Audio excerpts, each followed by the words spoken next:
और झांसी के मेडिकल अस्पताल में आग लगने के बाद फौरन ही अधिकारी मौके पर पहुंचे, जिसके मुताबिक अब तक 10 मासूमों की मौत हो चुकी है। आग लगने के प्रथम दृष्टया कारण जो वहाँ पे स्टाफ ऑन ड्यूटी था उसके द्वारा यही बताया गया कि शॉर्ट सर्किट स्पार्क हुई अंदर वाली यूनिट में प्रथम दृष्टया।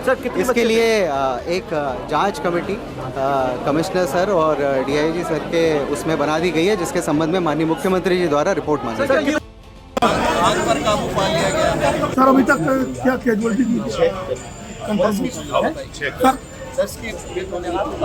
सर कितने बच्चे अंदर भर्ती थे, क्या बताया गया, कितना पता चला? ये पूरी डिटेल्स आपको बता दिया है। सर कितने बच्चों की सर पुष्टि हो पाई है? 10 की बताई जा रही है। अधिकारी गणे 10 बताएंगे।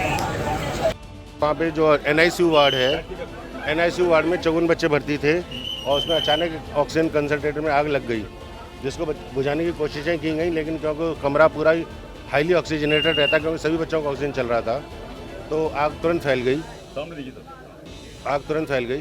और उस पर जितना कोशिश की गई, जितना हम लोग कर पाए हमने कोशिश की, और उसमें से लगभग ज़्यादातर बच्चों को बाहर निकाला गया, सकुशल निकाला गया है, और 10 बच्चे उसमें अभी तक कोलैप्स हो चुके हैं।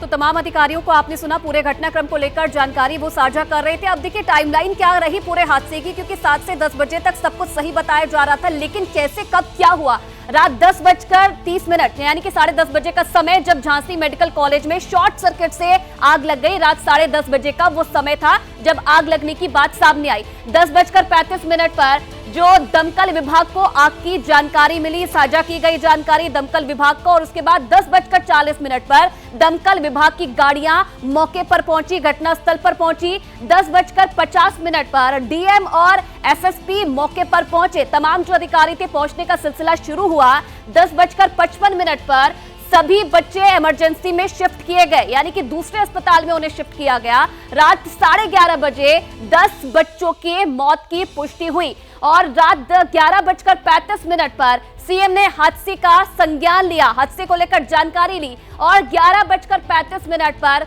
सीएम ने हादसे की 12 घंटे में रिपोर्ट मांगी है। जो जांच की जाएगी उसकी रिपोर्ट सौंपनी होगी 12 घंटे में।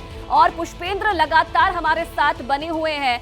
पुष्पेंद्र, क्योंकि बार बार यही बात सामने आ रही है कि आखिरकार यह हादसा हुआ कैसे, किसकी लापरवाही थी, क्या कुछ हुआ, क्या ये भी बात सामने आ रही है कि अस्पताल में इंतजाम पुख्ता नहीं थे जब ये आग लगी? अभी तक क्या कुछ सामने आ पा रहा है कि क्या कारण रहे हैं?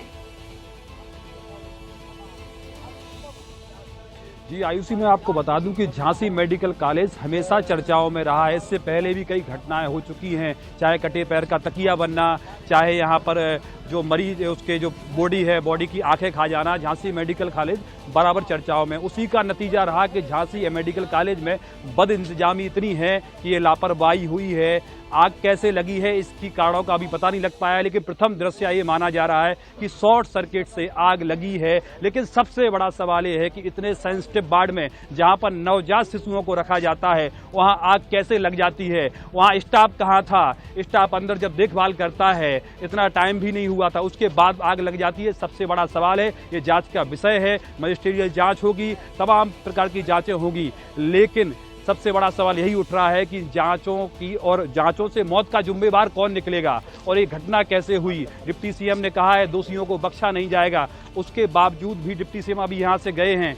तमाम प्रकार की जांच होगी। जैसे ही आग लगी, आपको बता दें कि 10:30 की ये घटना है, 10:30 रात बजे। इसके बाद 10:35 पर जानकारी मिलती है फायर ब्रिगेड को, फायर ब्रिगेड पहुंचती है, फिर जिलाधिकारी पहुंचते हैं, तमाम लोग पहुंचते हैं, मीडिया के लोग पहुंचते हैं। उसके बाद से बताया जा रहा है, जो प्रत्यक्षदर्शी हैं, कि बच्चों को वहां से फेंका जा रहा था, जब तक बहुत से बच्चे झुलस गए थे, जिसमें से 10 बच्चों ने अपनी जान गंवा दी है। उनकी भरपाई तो कोई नहीं कर पाएगा, लेकिन सबसे बड़ा सवाल यही गुजर रहा है कि लापरवाही का जिम्मेवार कौन है और किन लोगों पर इसकी जिम्मेवारी की कार्रवाई होगी। जी ठीक है पुष्पेंद्र, आप बने रहिएगा हमारे साथ। लापरवाही किसकी और कार्रवाई क्या होती है, ये भी देखने वाली बात है। अब देखिए, झांसी अग्निकांड पर मुख्यमंत्री योगी आदित्यनाथ ने शोक जताया है। उन्होंने सोशल मीडिया एक्स पर लिखा, जनपद झांसी स्थित मेडिकल कॉलेज के एनआईसीयू में घटित एक दुर्घटना में हुई बच्चों की मृत्यु अत्यंत दुखद और हृदय विदारक है। जिला प्रशासन और संबंधित अधिकारियों को युद्ध स्तर पर राहत और बचाव कार्य को संचालित कराने के निर्देश दे दिए गए हैं। प्रभु श्री राम से प्रार्थना है कि दिव्यंगत